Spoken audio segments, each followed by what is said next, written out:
আপনি কি মনে করেন কিনা যে এই ধরনের রায়ের ফলে যে ফ্যাসিবাদী শক্তি কিংবা আধিপত্যবাদী গোষ্ঠীর কথা যদি আমরা বলি, তারা কোনো ধরনের কূটকৌশলে আবার দেশে ঢোকার চেষ্টা করবে কিনা?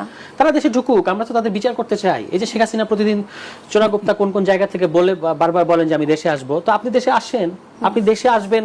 আপনার মনে আছে শেখ হাসিনা খুব গর্ব করে বলতেন, মানে দম্ভের সাথে বলতেন, গর্ব করে বলা উচিত হবে না, দম্ভের সাথে বলতেন যে শেখ হাসিনা পালায় না, তারপরে মুজিবের মেয়ে পালায় না, শেখ মুজিবের মেয়ে পালায় না, বঙ্গবন্ধুর কন্যা পালায় না।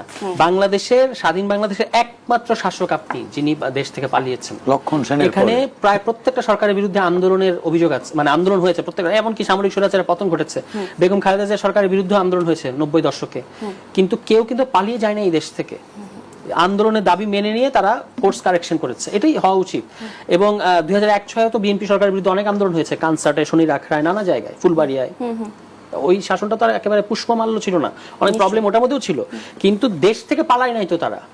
আপনি দেশ থেকে পালাইছেন এবং আপনি বলছেন যে শেখ হাসিনা দেশ থেকে পালায় না, আবার এখন আপনি বলছেন যে আমি দেশে ফিরে আসবো। আসলে উনি দেশে ফিরে আসতে পারবেন না। ওই যে মার্কিন রাষ্ট্রদূত অফিসের একজন কর্মকর্তা গতকালকে বলেছেন যে তার পরিণতি দুইটা হয়, বাংলাদেশে আসলে জেল খাটতে হবে, অথবা ওইখানে যে নির্বাচনে যাচ্ছেন সেই নির্বাচনে পচে পচে মরতে হবে। তো তার যদি সাহস থাকে, সৎ সাহস থাকে, তার এসে বাংলাদেশে ট্রায়াল ফেস করা উচিত, কিন্তু তিনি তো এটা করবেন না, কারণ তিনি তো জানেন যে তিনি কি কোন কাজ করেছেন।